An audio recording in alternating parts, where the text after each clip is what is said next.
Rob, what are the takeaways from the victory against Coventry? Play for 80 minutes, not 55. As anyone who watched the game would probably agree with.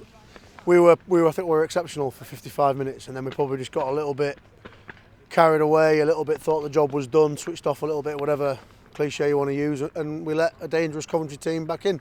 And we nearly got egg on our face. So the boys have spoken about that and addressed it, and we need to have that performance for 80. How did that discussion affect training this week?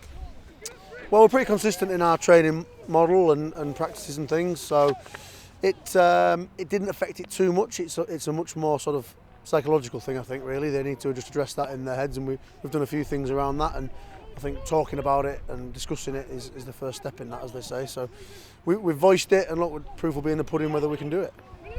That marked the halfway point of the Coventry game. If you had to give a half-term report, what would you say? Well, I think it's flown by. It would be my first thing, really. When you look at it like that, it doesn't seem 2 minutes ago we were in Richmond going to Scottish. So I think we're pleased with where we're at as a team. The lads have worked very, very hard, and I must credit them for that. They've bought into what we've tried to do, and my biggest sort of compliment to them is that how I think tight they are as a group. Really tight bunch of lads, good gang of mates, I think, and I think they're all enjoying it. So that's probably the main thing. So we've got London Scottish here this weekend.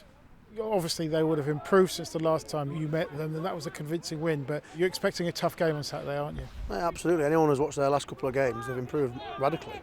Got quite a few new players since we played them last time, it seems. Coming in and bolstering the ranks, and they've gelled, haven't they? They've worked very hard, I imagine, to overcome a couple of hurdles that they had, and they've come together and they've got their tails up. They didn't quite win at the weekend, but they played very well. They're coming here full of confidence, no doubt. And from a game plan, what are you expecting from them? Physical. I think it'll be tough. Should be a good battle.